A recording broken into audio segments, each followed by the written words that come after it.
अस्सलाम वालेकुम। आज हम लोग पढ़ेंगे types of discount. Types of discount. Discount की टाइप्स में सबसे पहली चीज नंबर 1 नाम लिख लिए थे पिछले लेक्चर में हमने। कितनी किस्म के डिस्काउंट लिखवाए थे मैंने? कितनी किस्म? 3 किस्म के थे। ठीक है, उनमें से पहली किस्म आज हम लोग लिख रहे हैं। सबसे पहले हम लोग पहले डिस्कस करेंगे ट्रेड डिस्काउंट।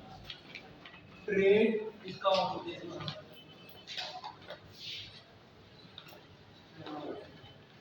ट्रेड डिस्काउंट इसको हम कहते हैं बाजार की छूट। जरा ध्यान से सुनिएगा, ये डिस्काउंट जो है ये मैंने आपसे कहा था कि डेटर और क्रेडिटर की डेफिनेशन आप लोग मिक्सअप कर लेते हैं, और उसके बावजूद जब हमने टेस्ट लिया तो उसमें एक दो लोग ऐसे निकल आए कि जिन लोगों ने अपनी डेफिनेशन मिक्सअप कर ली, उसमें कंसेप्ट क्लियर नहीं हुआ। बाकी क्लास अगर ठीक है तो इसका मतलब है कि उन लोगों को थोड़ी सी अभी इस चीज़ को, इस लेक्चर को दोबारा से रिवाइज करके वीडियो जो पड़ी हुई है हमारी उसको दोबारा से देखें, उसको दोबारा से समझें कि वो डेटर और क्रेडिटर क्या है। इसी तरह मैं आज जो समझाने लगा हूँ ट्रेड डिस्काउंट और कैश डिस्काउंट, ये दो टाइप्स हैं। इसमें भी स्टूडेंट्स मिक्सअप कर बैठते हैं, समझ नहीं आता कि ट्रेड को कैश लिख बैठते हैं और कैश को ट्रेड में लिख बैठते हैं। तो ध्यान से इसलिए इसको समझना। ट्रेड डिस्काउंट क्या है? ट्रेड डिस्काउंट में इट इज अ डिस्काउंट, ये एक ऐसा डिस्काउंट है विच इज गिवन, ये दिया जाता है गिवन बाय सेलर। सेलर कौन है? इस वक्त हम लोगों ने लिखा था, मेरा ख्याल है ये मैन्युफैक्चरर। ये डिस्काउंट कौन देता है? मैन्युफैक्चरर देता है या होलसेलर। पहली बात हो गई क्लियर कि ये डिस्काउंट कौन देगा? मैन्युफैक्चरर देगा या होलसेलर। किसको दिया जाएगा? रिटेलर। ठीक है, किसको दिया जाएगा? रिटेलर। अब ये होलसेलर या मैन्युफैक्चरर कौन है और ये रिटेलर कौन है, इसके बारे में साथ साथ ही समझते जाएं ताकि अगली डेफिनेशन हमें क्लियर होती जाए। विच ये कौन है? ट्रेड डिस्काउंट कैसा डिस्काउंट है? Which is given by manufacturer और होलसेलर टू रिटेलर। ये एक ऐसा डिस्काउंट है जो कि मैन्युफैक्चरर या होलसेलर देता है। किसको देता है? रिटेलर। अब ये मैन्युफैक्चरर कौन है? इसको उर्दू में कहते हैं पैदाकार, यानी कि चीजें बनाने वाला, फैक्ट्री वाला, जहां पर चीजें बन रही हैं। ये हम लोग कहते हैं जो मैन्युफैक्चर कर रहा है चीजें, जो चीजें बना रहा है, यानी कि जहां पर प्रोडक्शन हो रही है। ठीक है, और होलसेलर किसे कहते हैं? उर्दू में इसे कहते हैं थोक फरोश, यानी कि आपने सुना होगा थोक के हिसाब से चीजें बेचना, यानी कि बल्क में चीजें बेचना। ठीक है, और बल्क में, बल्क मतलब इकट्ठी, ज्यादातर इकट्ठी चीजें बेचना, उसको कहते हैं होलसेलर, या उसको उर्दू में हम कहते हैं थोक फरोश। तो ये जो है ये वाला बंदा या ये वाला बंदा, ठीक है, जो चीजें बना रहा है यानी कि फैक्ट्री का मालिक, या जो चीजें बल्क में खरीदता है यानी कि बहुत ज्यादा चीजें खरीदने वाला। ठीक है, ये दोनों में से कोई एक बंदा डिस्काउंट देता है। किसको देता है? रिटेलर। अब ये रिटेलर कौन? इसको उर्दू में कहते हैं परचून फरोश। परचून फरोश। अब परचून फरोश से मतलब ये नहीं है कि ये जो गोलियां, टाफियां, बिस्किट वगैरह हमारे मोहल्ले की दुकान वाला है, हम इसको ही नहीं कहते रिटेलर। रिटेलर हर वो शख्स है जो डायरेक्ट कंज्यूमर को चीजें बेचता है। कंज्यूमर मतलब जो चीजें इस्तेमाल करने वाला, यानी कि आप बाजार में जब जाते हैं तो बाजार में कपड़े वाली एक दुकान है। ठीक है, अब वो कपड़े जो बेच रहा है वो एक एक सूट करके बेच रहा है, एक सूट काट के थान से बेच रहा है, या कभी सिर्फ शर्ट काट के बेच रहा है। ठीक है, यानी कि थोड़ी थोड़ी चीजें बेच रहा है, बल्क में चीजें नहीं बेचता। ये नहीं है कि उसके पास, रिटेलर ये नहीं कहता कि मेरे पास अगर 50 सूट इकट्ठे लेने हैं तो फिर आओ। 50 इकट्ठे सूट बेचने वाला कौन होता है? होलसेलर। वो कहता है भाई 50 से कम मैं नहीं बेचता। ठीक है, ये जो बल्क में चीजें बेचने वाला होता है ये कौन है? लेकिन ये जो एक एक दो दो तीन तीन सूट बेच रहा है ये कौन है? रिटेलर। समझ आ रही दोनों में फर्क? ठीक है, तो जब आप होलसेलर के पास जाओगे तो 50 सूट लोगे तो फिर डिस्काउंट पे तो मिलता है, फिर डिस्काउंट तो बनता है ना। ठीक है, तो इकट्ठे 50 सूट, अब ये चीज है कि ये जो होलसेलर के मैन्युफैक्चरर हैं ये ज्यादा क्वांटिटी में चीज बेचते हैं और किसको बेच रहे होते हैं? रिटेलर। और फिर उसको डिस्काउंट भी जारी बात है, डिस्काउंट पे बेचेगा इकट्ठा चीजें जब बेचेगा। तो समझ आ गई ये कौन दे रहा है डिस्काउंट? मैन्युफैक्चरर या होलसेलर? किसको दे रहा है? छोटे दुकानदार जो एक एक दो दो तीन तीन यूनिट करके बेचते हैं। ओके ठीक है। और किस पे बेचते हैं? ये जो डिस्काउंट दिया जाता है ये किस पे दिया जाता है? At least price. At least price या इसको कैटलॉग प्राइस भी कहते हैं। ये बात मैंने पिछले लेक्चर में हम लोग डिस्कस कर चुके होंगे सारी कि लिस्ट प्राइस या कैटलॉग प्राइस क्या होती है।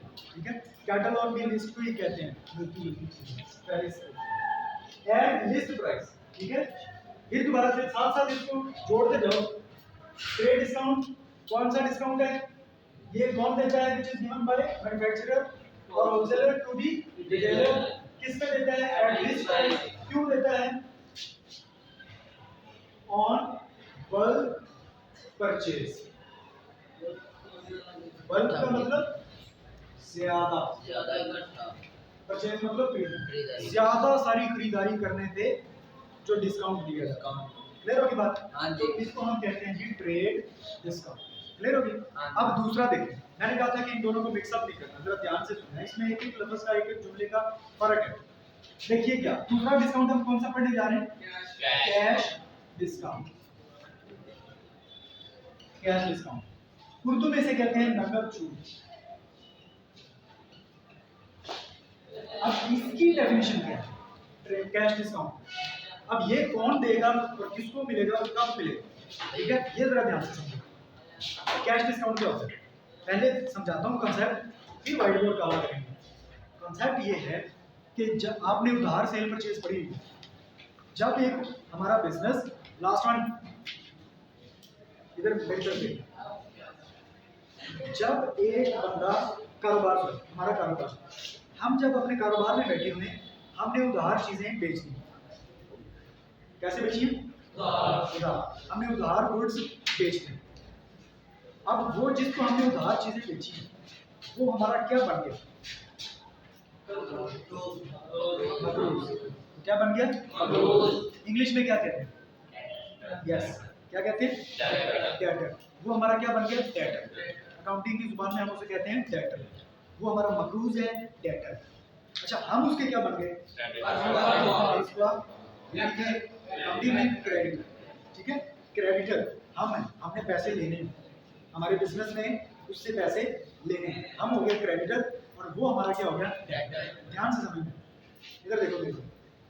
अच्छा, अब क्या हुआ? हमने उसको 20 दिन के उधार पे चीजें बेची। कितने दिन के उधार पे? लेकिन वो हमारा पुराना कस्टमर है, बड़ा लॉयल कस्टमर है, हमसे ही चीजें लेके जाता है, किसी और के पास नहीं जाता। लेकिन हम चाहते हैं कि वो हमें 10 दिन बाद ही पैसे दे दे। क्या करें? 10 दिन बाद ही हम उससे पैसे निकलवाना चाहते हैं। अब हम क्या करें?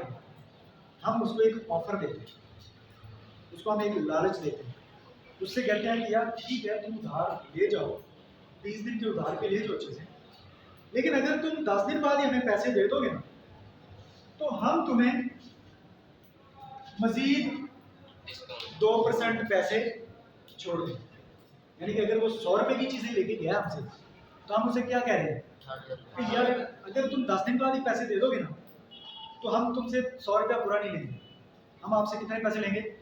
2% छोड़ के, मतलब 98 रुपये हम आपसे ले लेंगे। अब ये हम उसको एक डिस्काउंट ऑफर कर रहे हैं, ये हम उसको रिडक्शन इन प्राइस, हम प्राइस में कमी उसको ऑफर कर रहे हैं। अब अगर तो वो 10 दिन के अंदर अंदर आ गया पैसे देने तो हम उससे कितने लेंगे? कितने लेंगे? लेकिन अगर वो आएगा 15वें दिन या 16वें दिन या 20वें दिन तो फिर क्या करेंगे? फिर हम उससे पूरा 100 रुपया लेंगे। क्लियर होगी बात? अब देखिए ये डिस्काउंट कौन दे रहा है, अब देखते हैं कौन कितना दिमाग रखता है, कौन कितना हाजिर दिमाग। ये डिस्काउंट कौन ऑफर कर रहा है?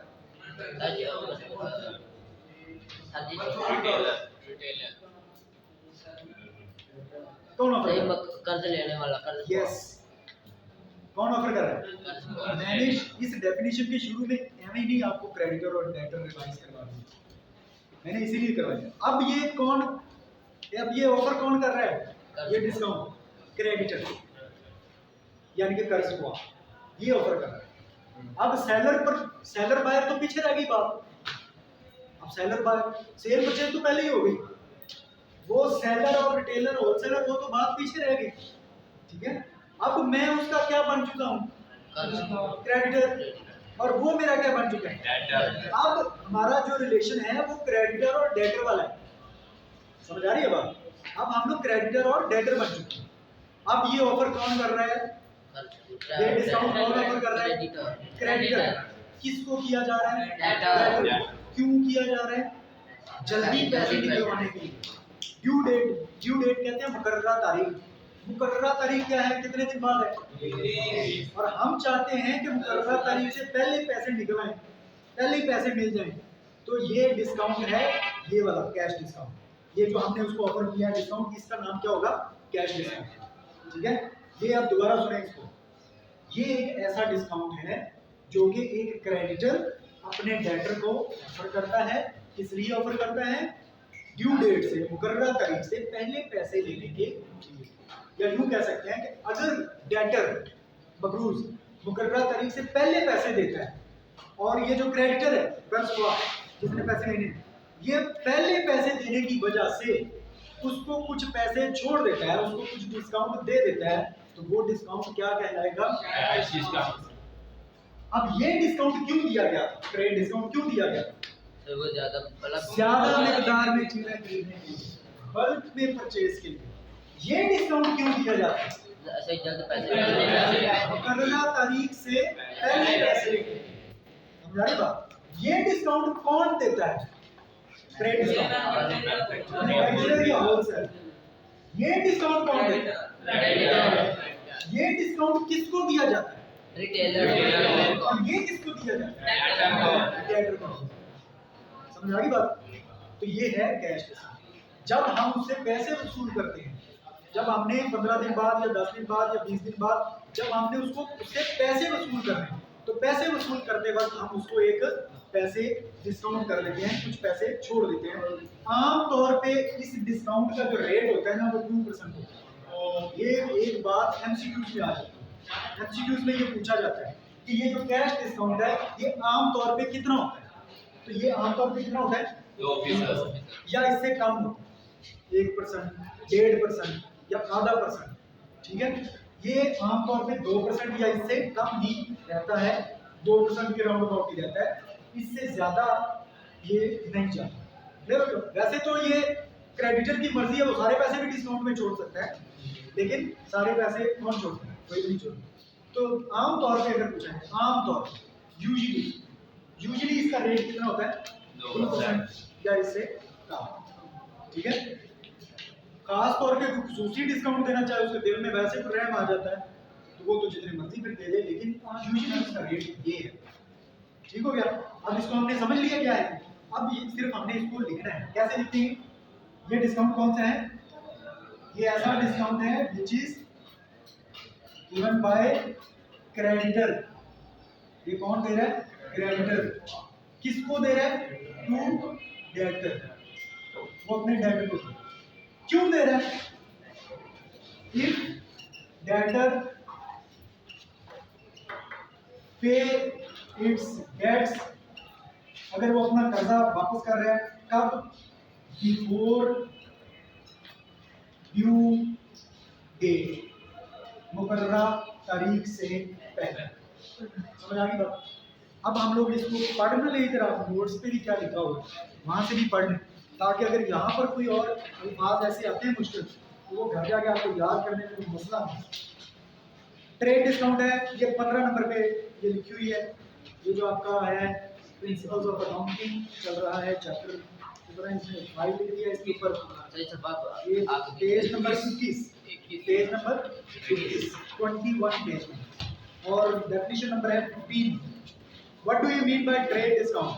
तजारती छूट से क्या मुराद है? जी उर्दू वाला हम पढ़ेंगे कि उर्दू में क्या लिखा होगा, क्योंकि इंग्लिश वाला तो हम समझ।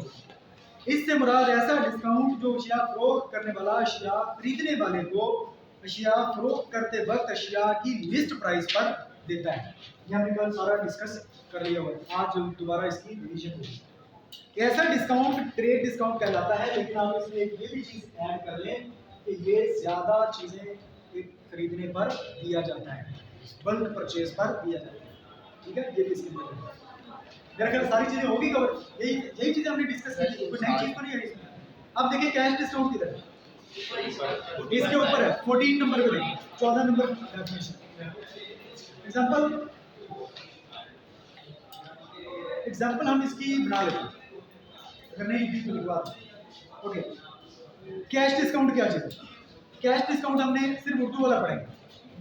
अगर रकम देने वाला यानी कि मकरूज जिसको हम कहते हैं, डेटर मुकर्ररा तारीख से पहले रकम अदा कर दे, तो रकम लेने वाला यानी कि क्रेडिटर रकम देने वाले को जो रकम छोड़ता है, मुकर्ररा तारीख से पहले पैसे देने की वजह से उसको जो रकम छोड़ रहा है, इसको कैश डिस्काउंट कहा जाता है। समझ आ गई बात? क्लियर होगी बात? ले लो। अच्छा, एक टर्म है, नीचे एक सवाल दिया हुआ है, what do you mean by term and 2/10 n/30, ऐसा लिखा हुआ है 2/10 और n/30, इसका क्या मतलब है? इसका ताल्लुक कैश डिस्काउंट के साथ ही है, ये भी समझ लें साथ ही कि ये क्या चीज़ है। ये टर्म 2/10 n/30, इसका क्या मतलब है? ये एक नेक्स्ट क्वेश्चन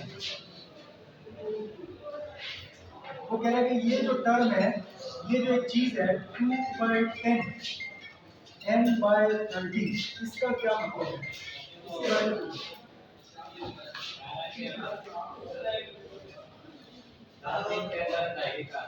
यस यस, यही इसका मतलब। ठीक है सर, 2/10, ये इसको पढ़ते हैं बेटा, ये देखो 2/10, 2 डिवाइडेड बाय 10 नहीं करना, 2/10 या n/30। इसका मतलब क्या है? इसका मतलब ये है, ये जब हम चीजें बेच रहे होते हैं ना कारोबार में, जब हम अपने ग्राहक को चीजें बेच रहे होते हैं उधार, नकद की बात नहीं होती। इन टर्मों का ताल्लुक नकद के साथ बिल्कुल नहीं, ये उधार के साथ है। और कैश डिस्काउंट का ताल्लुक ही उधार के साथ है। जब उधार चीजें बिकेंगी तो ही एक बंदा क्रेडिटर बनेगा और दूसरा बंदा डेबिटर बनेगा। अगर नकद चीजें सेल कर रहे हैं, नकद चीजें बेच रहे हैं या नकद खरीद रहे हैं, तो वहां पर तो डेबिटर क्रेडिटर बनता ही नहीं।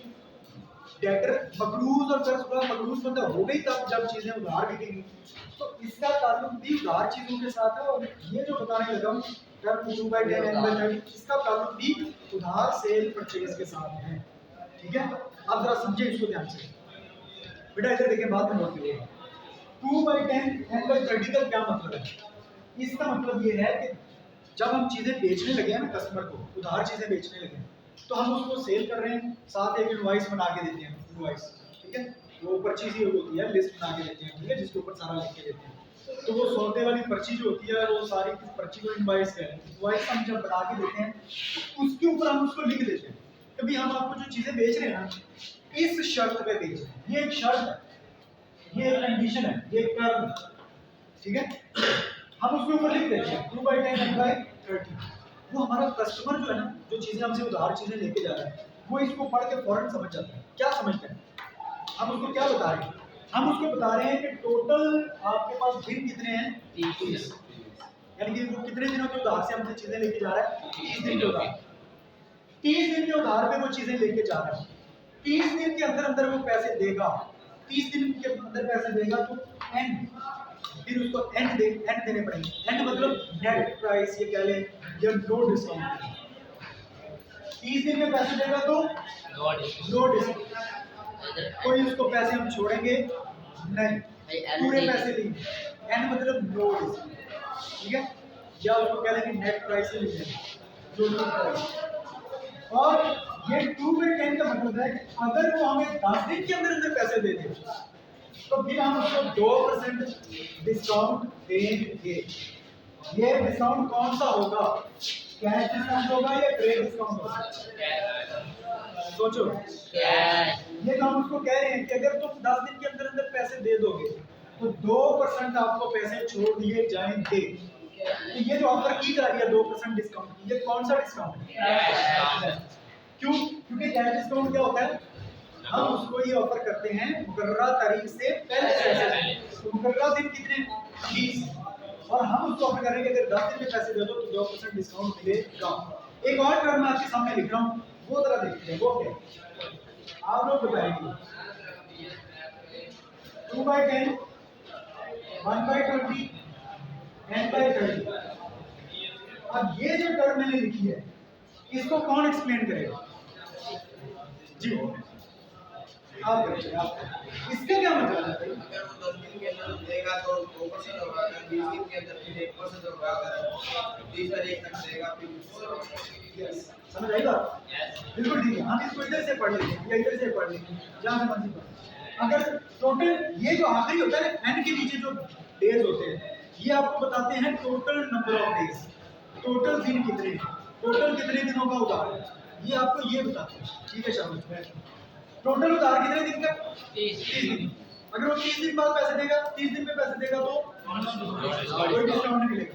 लेकिन अगर वो 20 दिनों में पैसे दे देगा तो 1% डिस्काउंट देंगे। लेकिन अगर वो पहले 10 दिन में ही पैसे दे देगा तो 2% डिस्काउंट देंगे। आप बात समझ आ गई? और ये जितने डिस्काउंट ऑफर किए जा रहे हैं 1%, 2%, ये सारे क्या हैं? कैश डिस्काउंट है। ठीक है? और जब ये ऑफर किए जाते हैं तो हमारा जो डेटर होता है, वो डेटर की हमेशा ही ये कोशिश होती है कि मैं इतने दिनों के अंदर अंदर पैसे दे के मैं ये डिस्काउंट हासिल करूं। वो चाहे उसको उधार लेना पड़े, वो लेके तो वो ये वाला डिस्काउंट लेता है। ऐसा क्यों होता है? ये एक इंटरेस्टिंग चीज़ है। ये किसी दिन आप लोग थोड़े से जब इसमें अकाउंटिंग में बहुत ज़्यादा थोड़े समझदार हो जाएंगे, कैलकुलेशन को समझना शुरू कर देंगे, फिर जब आप मैं समझूंगा कि आप लोग मैच्योर हो चुके हैं, तो फिर आपको मैं बताऊंगा कि ये ऐसा क्यों करते हैं। कि ये इनकी फिर मतलब फुल कोशिश होती है कि हम लोग 10 दिन के अंदर अगर पैसे देके ये डिस्काउंट लेंगे, और ये कोशिश करते हैं कि कहीं से उधार पैसे पकड़ के भी ये अगर डिस्काउंट ले लिया जाए तो भी ये कोशिश करते हैं कि ऐसा हो जाए। ऐसा क्यों होता है ये इंशाल्लाह ताला फिर किसी दिन हम लोग डिस्कस करेंगे जब हमें टाइम मिला। ठीक है? अब इसकी एग्जांपल देखिए, इसकी एग्जांपल देखिए, ट्रेड डिस्काउंट की एग्जांपल देखिए। ट्रेड डिस्काउंट की एग्जांपल है गुड्स सोल्ड फॉर कैश ₹10,000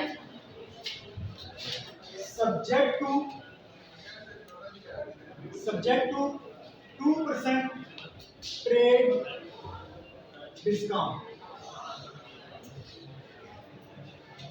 अगर यहाँ पर ट्रेड का लफ्ज़ ना भी लिखा हो, खाली डिस्काउंट ही लिखा हो, तो भी हमें समझ जाना चाहिए कि ये जो चीज़ें बेची जा रही हैं 10,000 रुपए की, उसके ऊपर जो 2% डिस्काउंट लिखा हो, खाली डिस्काउंट, तो भी हमें समझ आ जानी चाहिए कि ये कौन सा डिस्काउंट है?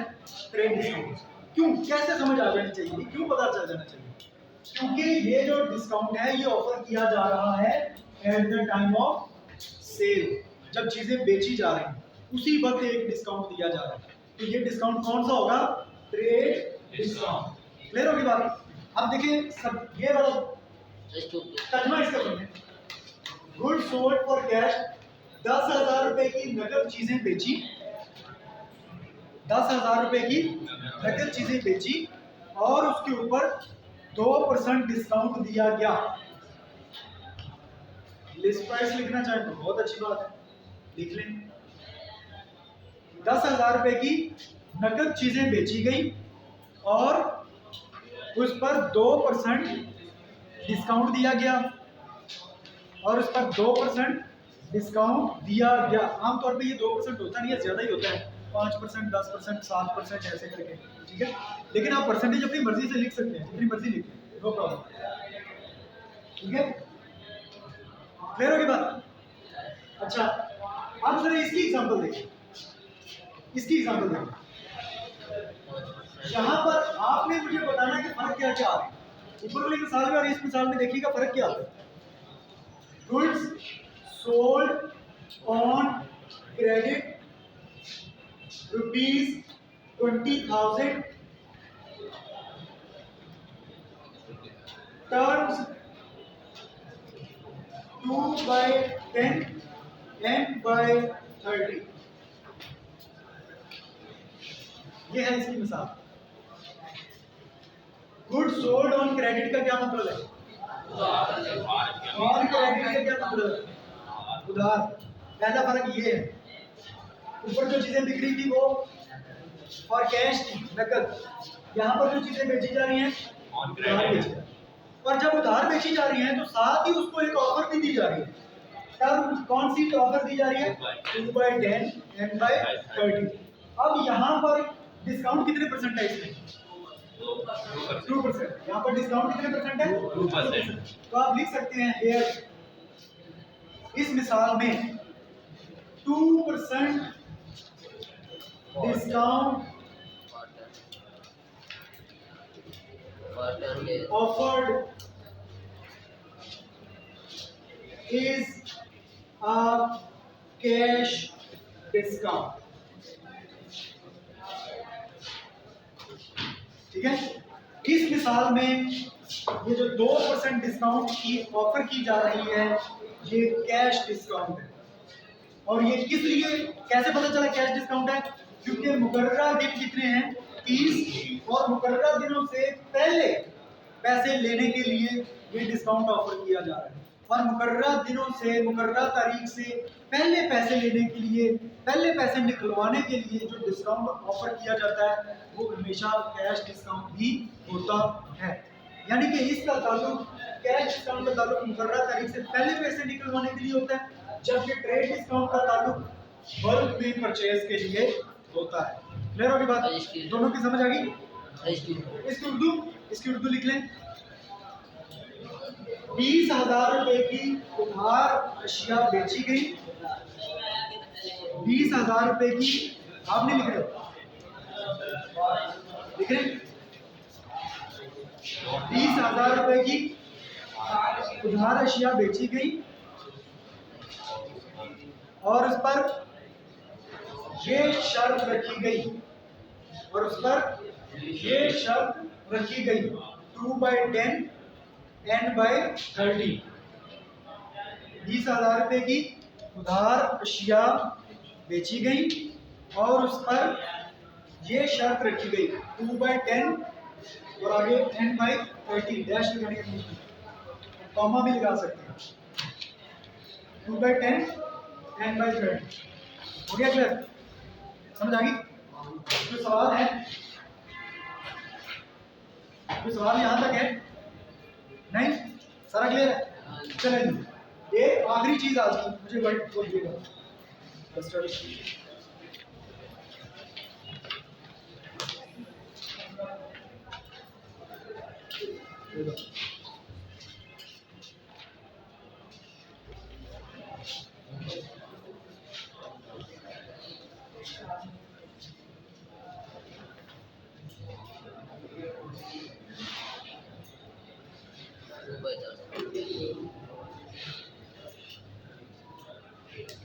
यहाँ पर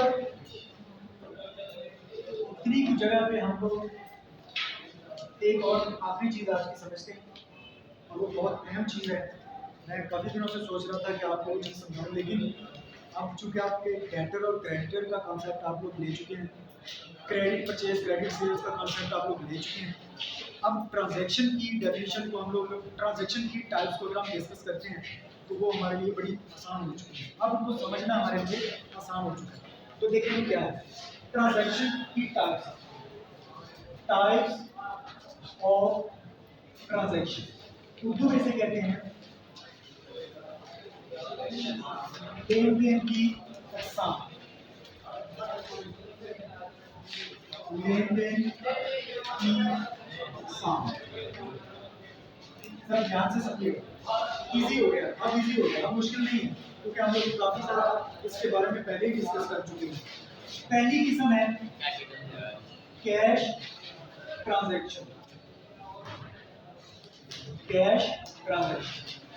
दूसरी किस्म है क्रेडिट ट्रांजैक्शन, क्रेडिट ट्रांजैक्शन।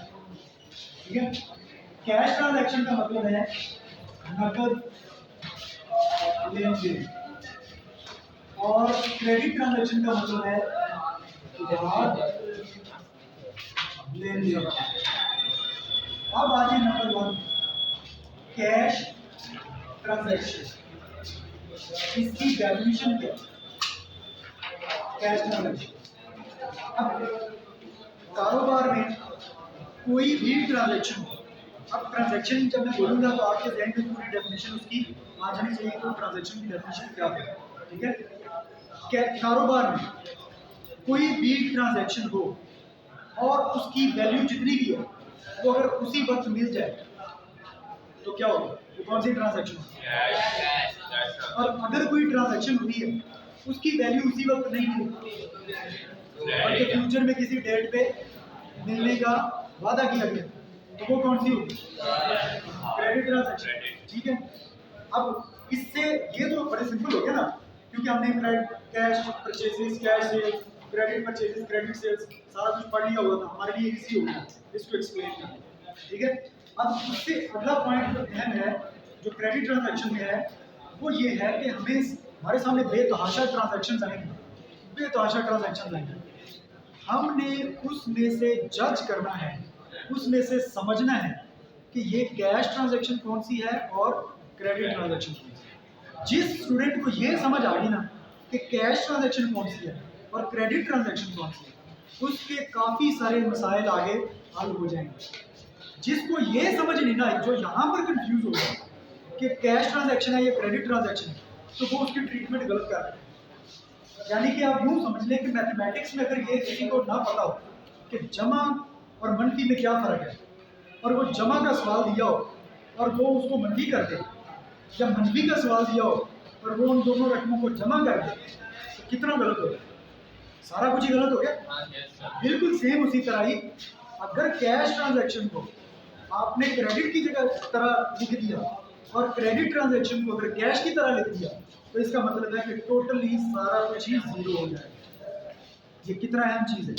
हमने न्यूमेरिकल जितने भी करने हैं, आगे जितने भी न्यूमेरिक्स करने हैं, उसके अंदर ट्रांजैक्शन का ही सारा रोल है और कैश क्रेडिट सारी आती रहेंगी, तो ये हमें पता चलना बहुत जरूरी है, ठीक है। तो कैश ट्रांजैक्शन क्या है? If value of transaction, value of transaction is met. Met का मतलब होता है मिल जाना। If the value of the transaction is met, मिल गई, तब एट द सेम टाइम, तो वो कौन सी ट्रांजैक्शन हुई? Cash transaction. तो क्रेडिट ट्रांजैक्शन क्या है? क्रेडिट ट्रांजैक्शन क्या होगी? यानी कि उधार लेन देन किसे कहते हैं? If value of transaction is not net. Met का मतलब है उसकी वैल्यू मिल जाए और नॉट नेट का मतलब उसकी वैल्यू अगर ना मिले एट दी सेम टाइम, तो उसको हम क्या कहेंगे? वो कौन सी है? वो ट्रांजैक्शन कौन सी होगी? ये तो बहुत इजी सा काम है, ये तो बड़ा इजी काम है। लेकिन कल मैं जब आऊँगा आपकी क्लास में और आपने आते ही मुझे यही चीज़, ये सवाल आपने मुझसे पूछा कि सर कैसे पता चलेगा कि ये कैश ट्रांजैक्शन है या क्रेडिट ट्रांजैक्शन है, हमें कुछ निशानियाँ बताएं। तो मैं आपको कल लिखवाने वाला हूँ निशानियाँ कि जब एक ये जो है ये ट्रांजैक्शन है, ठीक है, ये भी एक ट्रांजैक्शन है, तो हमें कैसे पता चलेगा कि ये कैश ट्रांजैक्शन है या क्रेडिट ट्रांजैक्शन है? अगर मैं इसमें से ये कैश का लफ्ज़ हटा दूँ, ये वाला कैश का लफ्ज़ तो लिखा हुआ है, अगर ये लिखा हुआ तो बड़ा आसान है कि ये कैश ट्रांजैक्शन है, ठीक है। तो ये कैश ट्रांजैक्शन है और यहाँ पर क्रेडिट का लफ्ज़ लिखा हुआ है, क्रेडिट ट्रांजैक्शन है। लेकिन अगर ये दोनों लफ्ज़ ना हो तो फिर कैसे पता चलेगा? ये हमारा कल का टारगेट है, ठीक है जी। अल्लाह हाफ़िज़।